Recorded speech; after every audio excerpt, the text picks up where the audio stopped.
주간의 정치권 이슈 짚어보겠습니다. 홍석준 전 국민의힘 의원, 최인호 전 민주당 의원 나와 있습니다. 안녕하세요. 안녕하십니까. 네. 자, 국민의힘 한동훈 대표가 어제로 당대표 취임 한 달을 맞았습니다. 한 대표가 소회를 밝히면서 한 달 동안 공방을 자제하고 많이 참았다 이렇게 말했는데 어떤 의미로 받아들여야겠습니까? 예, 한동훈 대표가 그 좀 치열한 그 당내 경선을 거쳐서 당 대표가 된 지 이제 한 달 만에 이제 조직을 좀 이렇게 좀 세팅하고 이제 당에 좀 정착하는데 좀 주력을 해왔고 특히 당 대표로서 한동훈 대표의 어떻게 보면 좀 가장 큰 장점이랄까 국민들의 인식이 민주당 의원들하고 이렇게 1대1로 치고받는 이런 어떤 그 치열한 논쟁이 장점인데 사실은 그런 어떤 면보다는 좀 큰 어떤 정책적인 어떤 그런 위주로 많이 좀 해왔다 그런 면에서 좀 그런 표현을 아닌가 좀 생각을 하고 앞으로는 한동훈 대표가 좀 민주당에 좀 이게 그 맞지 않는 그런 어떤 그 발언이라든지 정책이라든지 그리고 그런 어떤 여러 가지 이슈에 대해서 적극적으로 좀 대응하겠다 뭐 이런 어떤 말씀이 아닌가 생각을 합니다. 예, 한 달 동안 공방을 자제하고 많이 참았다. 어떻게 들으셨습니까?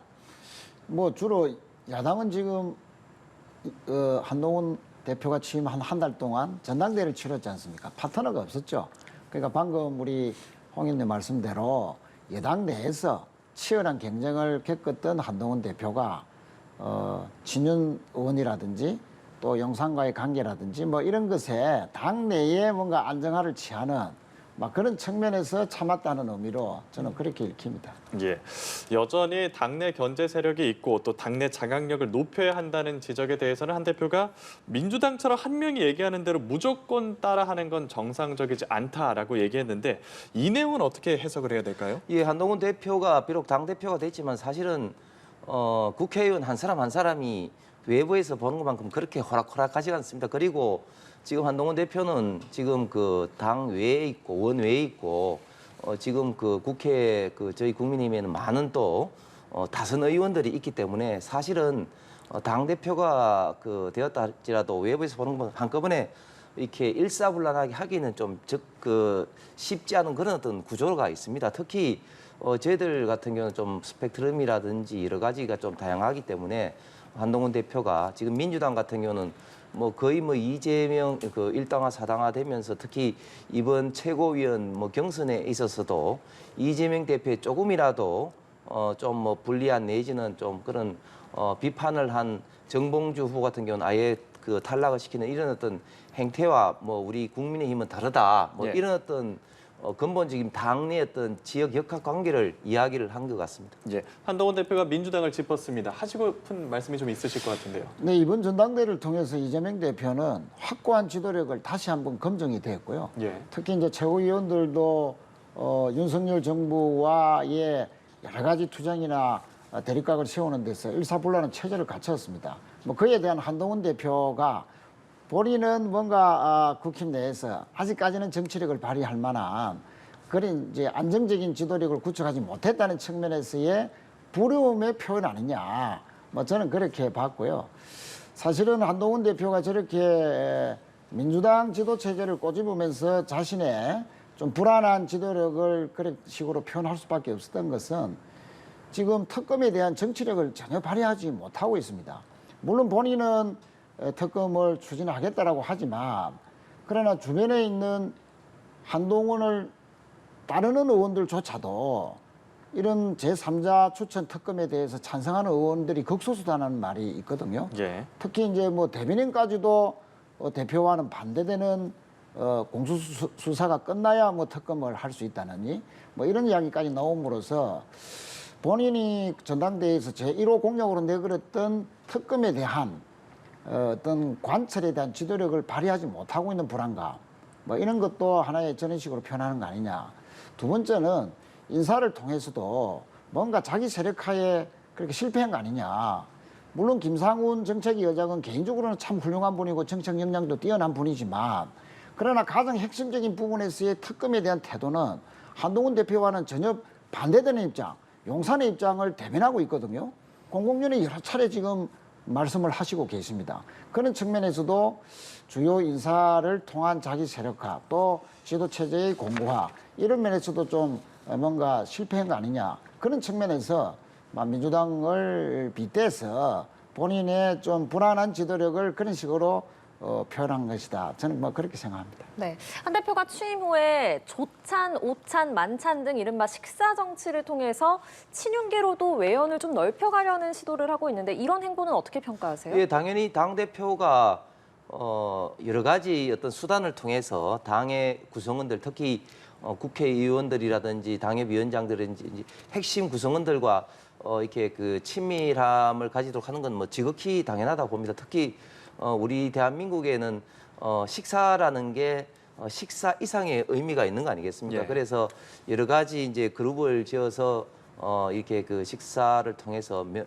좀 친밀감을 좀 하려고 하는데 사실 한동훈 대표가 비록 그 윤석열 정부에서 법무부 장관을 했다고 할지라도 사실 당내 구성원들과 아주 친밀함을 지금 갖고 있는 사람은 지극히 아직까지는 소수입니다. 그렇기 때문에 지금 그런 어떤 수단을 통해서 하고 있는데 그런데 지금 현재 그 민주당에서는 특검을 가지고 한동훈 대표의 어떤 당내 장악력에 대해서 이야기를 하시는데 사실 한동훈 대표가 당내 경선에 있어서 특검을 하겠다는 이야기를 3자 특검 추천 방식으로 했지만 그러나 중요한 어떤 시기 문제라든지 특검의 어떤 논의 대상의 어떤 문제라든지 이런 문제에 대해서는 당내 경선에서 언급한 바가 없죠. 그래서 지금 3자 특검에 대해서 최근에 이제 민주당에서 이제 받아들일 수 있다고 이야기를 하니까 이제 그러면은 이제 제보 공작이라든지 특검의 어떤 논의 사항이라든지 이런 것까지만 지금 이제 제안을 한 사항이고 시기 문제는 자연스럽게 그 전에 한동훈 어떤 대표와 뜻이 다른 것이 아니라 당내에서 대통령께서도 언급하다시피 공수처라든지 이런 어떤 수사가 종료 후에 검토해 볼 수 있다는 이런 어떤 당내 일반적인 어떤 사항과 저는 크게 괴리되지 않다, 다르지 않다고 보고 있습니다. 예, 식사 정치로 당내 스킨십을 늘리고 또 외연 확장하려는 시도 어떻게 평가하십니까?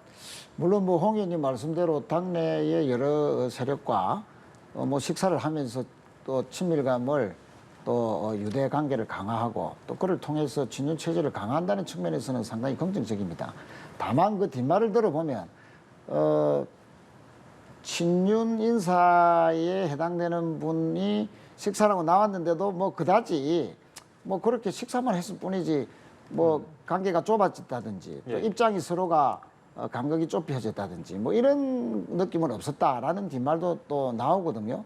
그런 측면에서 보면 한동훈 대표의 가시적인 어떤 한 달 동안의 성과가 없었을 뿐만 아니고 내부적으로도 여러 가지 노력은 있었지만 뭔가 본인의 노력에 비해서 당내에 뭔가 안착하고 지도력이 발휘될 수 있는 그런 정치 작업으로서의 성과는 좀 덜하지 않느냐 하는 느낌을 받습니다.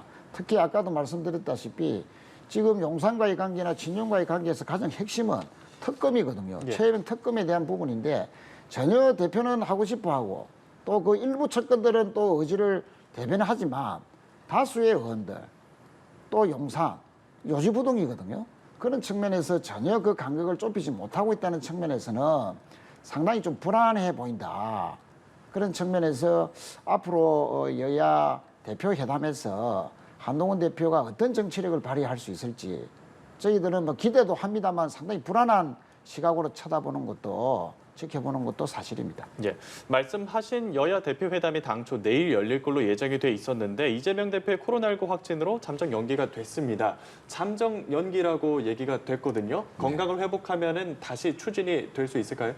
예, 물론입니다. 뭐 코로나라는 뭐 예기치 않은 상황이기 때문에 예. 그거는 뭐 국민 방역 수칙상 당연히 연기할 수밖에 없는 것이고 예.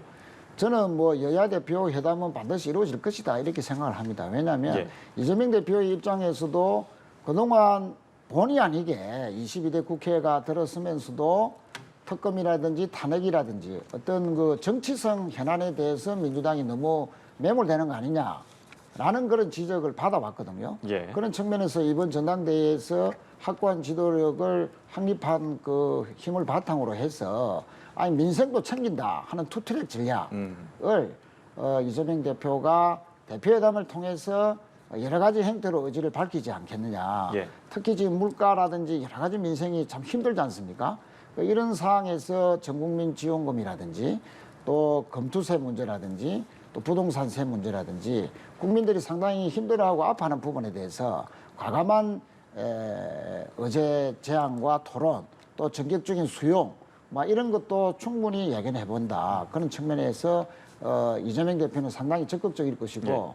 또 한동훈 대표도 마찬가지로 이재명 대표의 대표회담 그 제안에 대해서 바로 수용했지 않습니까?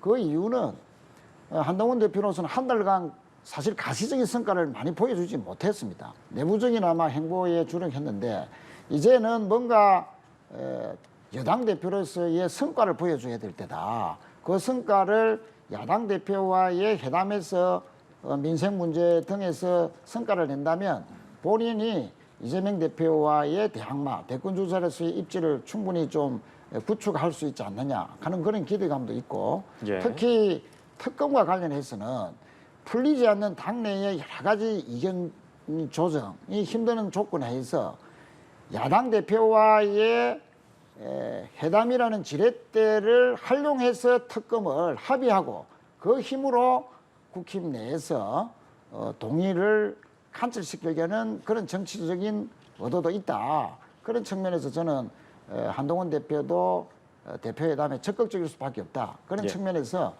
저는 뭐 다음 주말 정도 돼서는 회담이 이루어질 수 있을 것이다. 그렇게 보고 있습니다. 예. 최인호 의원님 말씀대로라면 한 대표가 이 회담이 처음으로 대외적인 성과를 보여줄 수도 있는 자리가 될 텐데 사실 그 전에 생중계를 하냐 마냐부터 잡음이 좀 있긴 했지 않습니까? 무산될 가능성은 없는지 한번 얘기해 주시죠. 제가 볼 때는 무산될 가능성도 좀 있을 것 같습니다. 왜냐하면 원래 8월 말에 이제 일정을 잡은 것은 이제 9월 달부터는 국회가 이제 정기국회라든지 바쁜 일정이 돌아가기 때문에 8월 말이 그나마 지금 그 대표 어떤 예. 회담을 할 수 있는 시간을 뺄 수 있는 좋은 시기거든요. 그런데 지금 이재명 대표의 코로나로 인해서 일단 잠정 연기가 됐는데 9월 달 들어가서 정기국회가 시작될 때 시간을 어떻게 이제 뺄 수 있을지 뭐 그거는 좀 두고 봐야 될 것 같습니다만 지금 한동훈 대표 입장에서는 지금 이재명 대표하고 있던 회담에서 아주 뭐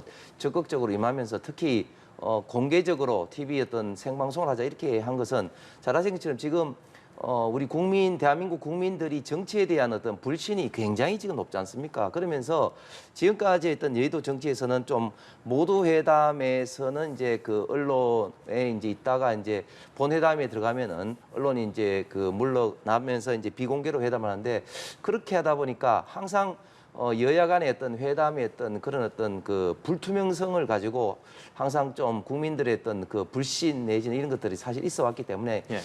이참에 한번 전체적으로 한번 공개해 보자 뭐 그런 식으로 좀 제안을 한 것 같습니다. 이게 뭐 전제 조건 아니고 단지 이제 그 신임 정치를 처음 하는 우리 한동훈 대표 입장에서는 새로운 시도로서 국민들의 어떤 불신을 좀 완화하기 위한 저는 참신한 시도라고 봅니다. 그런데 뭐 이런 걸 가지고 저희들이 전제 조건을 달았다고 해서는 안 될 것 같고 어쨌든 저는 당 대표 회담이 조속한 시간에 좀 됐으면 하는 그런 바람입니다. 예, 이 생중계 여부뿐 아니라 의제 조율로도 신경전이 있었는데 무엇보다 민주당이 연일 회담 의제로 해병특검법을 강조를 하고 있습니다. 한동훈 대표가 어떤 결정을 내릴 거라 보세요? 그래서 일단 그 해병 특검에 대해서 저는 일단은 그 한동훈 대표가 3자 특검이라는 그 대원칙은 하되 지금까지 이루어졌던 예를 들면 해병 어떤 청문회 관련돼서 일어났던 박정훈 수사단장이 그동안 어떤 대통령실이라든지 대통령으로부터 직접적인 어떤 수사 압박을 받은 적이 없다고 분명히 이제 청문회에서 이야기한 거라든지 그런 현재 드러난 어떤 특검의 어떤 필요성 그리고 이 그 수사 외압의 단초가 된 소위 말해서 제보 공작이라든지 이런 어떤 이슈를 포함시키자는 그런 어떤 원칙론 하에서 이재명 대표와 이야기를 할 것 같습니다. 네, 여야 대표 회담 의제로 해병특검법 포함될 수 있을 거라 보십니까? 예, 당연하죠. 그것이 제일 큰 의제가 될 겁니다. 한동훈 대표도 아까 말씀드렸다시피 여야 대표 회담을 지렛대로 해서 당내 논의와 또 합의를 이끌어내는 어떤 지렛대로 활용할 의도가 분명히 있기 때문에 당연히 그 최혜병 특검에 대한 의제는 포함될 수밖에 없을 것이고 저희 민주당은 이미 그 제보 공작이라는 것까지 다 받아들였습니다. 특검의 수사 대상으로 여당에서 주장했던 한동훈 대표가 주장했던 3자 추천까지도 다 오케이 했기 때문에 더 이상 한동훈 대표가 다른 토를 달아서 최혜병 특검에 대한 뭐 못하겠다라는 그런 이제 말할 그런 여건은 전혀 아닌 것이죠. 그런 측면에서 이제 남은 것은 한동훈 대표가 당내의 추인을 어떻게 받을 수 있을 것인가. 당내 원총회에서 제3자 추천 특검 또 제보 공작이 포함됐다 하더라도 아마 친윤계 의원들은 상당한 반발을 할 것이거든요. 자, 그런 그 반발을 이제 해낼 때야만이 한동훈 대표는 비로소 대표로서의 자기 위상을 확보할 수 있을 것이다. 만약에 대표회담에서 원칙적으로 합의를 했는데도 불구하고 당내 추인 과정에서 만약에 그 반대 때문에 무산이 되거나 논의가 지지부진해지면 그 정치적인 어떤 책임은 상당히 후가 클 것이고, 과거에 보면은 원내대표가 어떤 여야 회담을 해서 됐는데 의원총회에서 부결이 되면은 사표까지 썼지 않습니까? 예. 물론 그것까지는 뭐 될지 모르지만 그에 버금가는 정도의 정치적인 타격이 상당할 것이기 때문에, 또 한동훈 대표의 어떤 용산과의 차별화를 통한 대권 전략에도 치명적인 타격이 올 것이기 때문에 저는 뭐 반드시 친윤 의원들의 반대를 극복해야 된다고 보는데, 과연 한동훈 대표의 정치력이 어떻게 될지는 대표회담 이후에도 이 대목에 상당히 주목이 된다, 그렇게 봐집니다. 예, 우선은 회담이 이루어질지 무산될지를 지켜봐야겠고요. 주제를 좀 바꿔보겠습니다. 이원석 검찰총장이 이른바 명품백 수수 의혹 사건에 대해서 수사심의위원회를 소집을 했습니다. 수사는 충실히 이루어졌지만 논란이 남지 않도록 매듭을 짓는 게 바람직하겠다라는 게 그 이유였는데 어떤 논란들을 의식한 걸까요? 예, 이원석 검찰총장은 그동안 뭐 여러 가지 김건희 여사와 관련해서 성역 없는 수사를 하겠다고 원칙적인 입장을 누차 밝혀왔습니다. 예. 그럼에도 불구하고 그동안 이원석 검찰총장에 대한 패싱이 여러 차례 있어 왔지 않습니까? 그 검찰 인사에서도 검찰총장과 상의하지 않았다는 부분, 또 지난번 김건희 여사에 대한 어떤 그 도이치 사건에 예. 대한 수사 등에도 경호실에서 수사를 받았는데 그거를 검찰총장한테 보고도 안 하고 담당 수사관들이 검사들이 직접 해버렸거든. 패싱이 또 일어났고, 이번에도 이제 예. 무죄로 결론을 냈는데, 수사심의를 통해서 그동안 이원석 검찰총장이 성역 없는 수사를 하겠다라는 본 검찰총장으로서의 최소한의 자존심을 지키려는 그런 그 발로로서 이번에 수사심의 해부가 된 거 아니냐. 그래서 수사심의가 검찰총장의 자존심을 얼마나 세워줄지, 아니면 검찰 수사에 무죄라는 그 결과에 면죄부를 줄지는 지켜봐야 될 것이라 봅니다. 예, 관련해서 대통령실은 지켜보겠다는 네. 입장인데 마찬가지로 간단하게 어떤 의미인지 좀 예, 해석을 뭐 당연히 해주시죠. 대통령실에서 검찰의 수사 사항에 대해서 자연스럽게 결론을 지켜볼 수밖에 없는 그런 입장인 것이죠. 지금 검찰에서는 현직 대통령 연구인에 대해서 사상 처음으로 이제 대면 조사를 통해서 예. 도덕적인 어떤 문제와 별개로 현행 어떤 법상인 청탁금지법에 해당되는 어떤 청탁의 대상이 아니고 또 대가성이 없다고 결론을 좀 내린 이 사항에 대해서 지금 검찰총장이 지금 이제 수사 심의를 한 것은 그 나름대로 좀 의미가 있다고 보여집니다. 그런데 한 가지 아쉬운 거는 이원석 검찰총장 임기가 9월 15일인데 수사심의위원회를 지금 소집을 하면은 과연 본인의 임기 내에 그것을 개최할 수 있을 것인지, 그러면은 왜 지금까지 이렇게 지금 현재 수사를 이렇게 좀 늦춘 것인지, 이재명 대표의 어떤 법한 문제뿐만 아니라 여러 가지 어떤 수사에 대해서 속도가 지금 너무 늦고 있는데 본인의 임기가 다 된 이 시점에 수사 심의를 좀 개최하는 어떤 수사의 어떤 속도 문제에 있어서는 좀 상당히 좀 유감스럽게 좀 보입니다. 예, 알겠습니다. 여기까지 한 주간의 정치권 이슈 함께 다뤄봤습니다. 최인호 전 민주당 의원, 홍석준 전 국민의힘 의원과 함께했습니다. 오늘 말씀 고맙습니다. 고맙습니다. 감사합니다. 감사합니다.